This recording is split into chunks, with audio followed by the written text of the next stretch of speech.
Our Sports Talk special edition continues on here, the LL Football Coaches Show on Blue Ridge 11. Thanks for watching.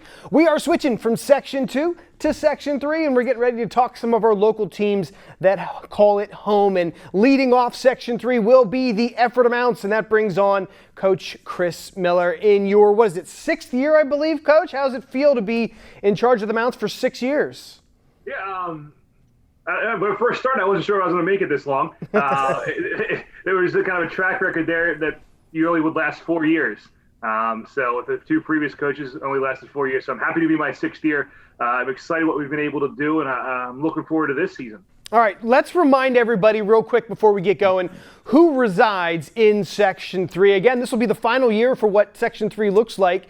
And we will show you kind of where Ephrata lies. They've got a powerhouse team in Lampeter Strasburg who won the section and the district. You've got Ephrata, Garden Spot, Lebanon, Donegal, Lancaster Catholic. Lots of turnover on all of those teams. So as we get going here with Coach Miller, you guys have been able to put together some positive seasons here, and you have literally been knocking on the door of the playoffs here for the past couple of years.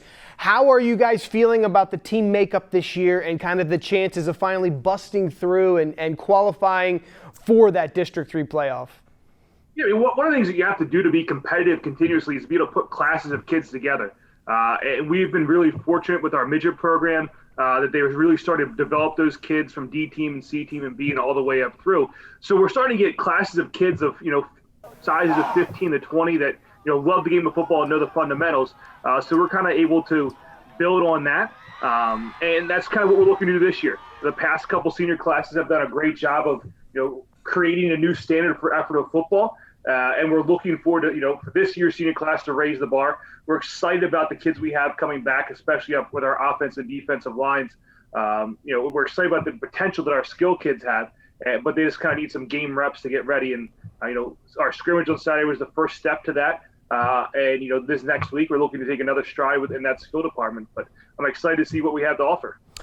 Well, you brought it up. I was at the scrimmage, Calico versus Ephrata. We haven't seen that in a while on the gridiron in any capacity. How did it feel to get out there, not only against Calico, but to see what your team has? And did it instill any hope in you for this season?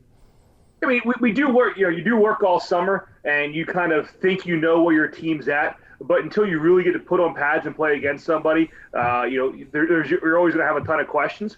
And when you're going into a scrimmage, you want to stay healthy and see your kids compete a little bit against somebody else in a different jersey. And I thought our kids did an outstanding job of the competing part. We obviously made some first scrimmage mistakes that we want to kind of fix. But, we competed with a very good Calico team, and I thought we did a nice job holding our own. We came out relatively healthy, a few dings and stuff, but, we'll be back to full strength rather quickly. But overall, I was really happy. And now we talked to the kids today about it's time to move forward and prepare for Muhlenberg and find a way to be 1-0. Well, I'll tell you this, being there, the energy was palpable. Just walking into the stadium, seeing the fans come in, seeing that both teams were excited to be there to face off. It just kind of instilled in me a fresh feeling that the season is almost here. Eric, I wish you could have been there to kind of feel it. What questions do you have here for Coach Miller as we get going, as we preview the Mounts? Well, I did see some of the highlights, Chad, that you had posted on Twitter. So definitely a lot of action. Coach, I look at the little snippet as far as the team, and it says just 10 full-time starters are back. But then I look at the guys coming back, and these are all guys that played last year. So it's got to give you some confidence knowing you're not going back to square one. It's a matter of plugging these guys in and then fine-tuning with what you have. Yeah, absolutely. I mean, you look at our offensive line, we have all 5 guys have starting experience underneath their belt. 4 of them are seniors. Hunter Mortimer had a ton of playing experience last year at receiver and defensive back, and he'll be moving to our quarterback role this year. Obviously, Andre Weidman has been Mr. Everything the past 2 years, and he's going to even take more of a role. And Elijah Knowles is another kid that has a lot of experience coming back. He wasn't a full-time starter last year, but got a lot of playing time. So with the exception of a few sophomores that we're going to have playing, most of these guys have been with the program for 2 years and have experience in playing varsity football, just maybe not as a full-time starter. And that's kind of one of the things that we try to do is give kids manageable roles in their sophomore year, that they can get their feet wet and play varsity football. and then as they grow and mature, have them step into more of a leadership role and more of a feature part of the offense instead of just maybe being a role player. So as far as quarterback is concerned, you mentioned Mortimer. Was there a competition with he and Gunzenhauser, and is Mortimer the quarterback going forward? And if that's the case, is Gunzenhauser now a wide out, or is he going to be strictly a backup?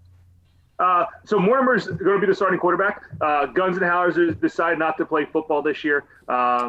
So we will be moving, on from that, and we'll have some receivers step up that are sophomores and kind of fill in a void there for us. But Hunter's done a great job, and we're excited about what he can do. And he's really, he hasn't played quarterback since D team, and the progression that he's made this summer. And then even in our first scrimmage, I thought he did a real nice job with making reads and making decisions with the football and putting us in a good spot. Well, obviously having those guys up front blocking for him is going to be huge for you, no doubt about it. But all right, you touched on Andre Weidman. I saw that on Twitter as well, the various D1 camps and stuff that he had attended. Obviously, he's gotten bigger, he's gotten stronger, he's gotten faster. This kid is just – you talk about an impact player, and the fact that he's just a junior. I think I can't wait to see what he can do the next 2 years. Yeah, he's a phenomenal kid. And the thing that impressed me most about him is how humble he is. He gets a lot of accolades, but he's always the first kid that's going to put it back on his teammates and give them credit for helping him succeed. This year I think is going to be a huge year for him. Defensively, he's kind of been a stud for us as a freshman and a sophomore. And on the offensive side of the ball, we've just kind of used him sparingly and put him in different spots, and he hasn't had to be the feature back. This year he's going to be our feature running back. I expect him to get 20, 25 carries a game on offense, and we saw on the scrimmage on Saturday that he's going to be a type of kid when he can get one opening, he's going to be able to take it to the house. I think we ran ISO, and he made one guy miss and went 53 yards. With Richard, the past couple of years, we had more the bruising back that's going to get 3-4 yards in the cloud of dust. Andre is still going to do that with his physicality that he has, but he also has that breakaway speed where, anytime he touches the ball, he's going to be explosive and has a chance to take it to the house. So defensively then, let's stay on Weidman. I mean, obviously he can play defensive back, he can play linebacker. Are we going to see him lining up all over the field? Yeah. We're going to make offenses looking to see where he's at, because we're fully anticipating that teams are going to try to scheme around him. So we want to put him in the best place to be successful. And our philosophy is always we want to get our best 11 players on the field. So sometimes that's going to mean that Andre's going to play safety, and sometimes that means he's going to play linebacker. Whoever our best 11 are against a given team, that's where they're going to play and who we're going to play. But he can get to the football, and he can intercept the ball very well. He can rush the passer.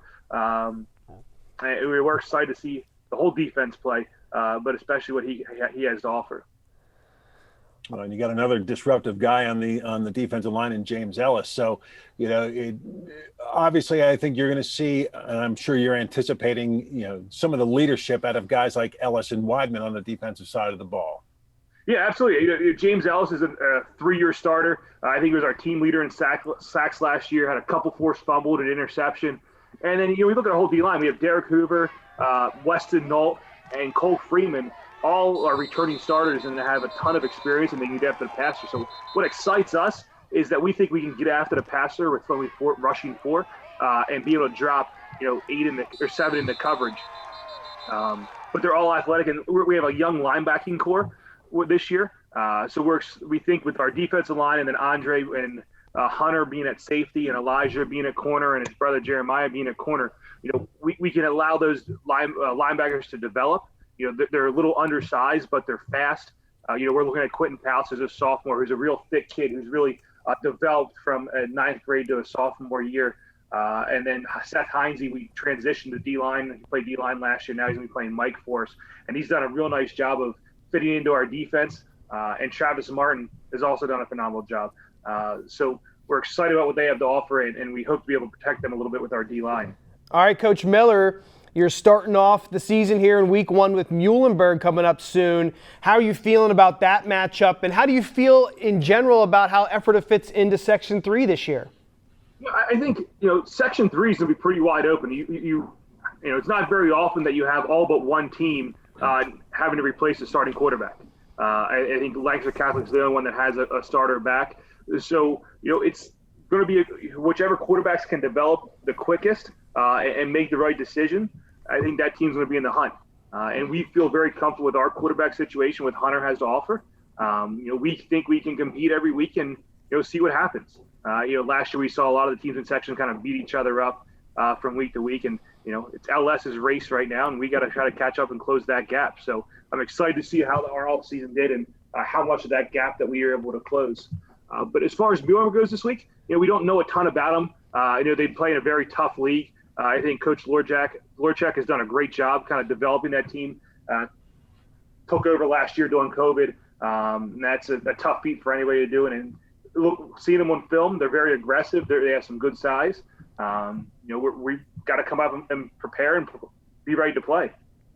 All right, Eric, one final question here for Coach Miller before we let him go. All right. Well, I posed this question, and I want to do it for all the coaches. In order for the Ephrata Mounts to have a successful season, the key is what? It's our line play. We with the amount of experience that we had coming back on the offense and defensive line, we're going to go as far as those guys take us, especially with the inexperience we have, like I said, at linebacker and quarterback. We need to be able to protect those kids and keep them upright and allow them to make plays. So the story of the line is going to be the story of Ephrata football. Okay. Well, we will be seeing Ephrata football on the channel here. Week 3 against Warwick, and then Columbia and Lancaster Catholic. So we've got you guys on a couple of times. Excited to see that. Excited to see how the Mounts kind of grow and mature as the season goes along. But good luck this season. We'll see you then. And thanks so much for coming on, Coach Miller. Hey, thanks again for having me, and thanks for all the coverage that you give football in the area. For sure. We look forward to it and enjoy week 1 as we get that started here in just a few days. All right, coming up after the break, we will continue on in Section 3, and we will go with the last team that we have in there, and that is Garden Spot, and they will be up here next in just a few minutes.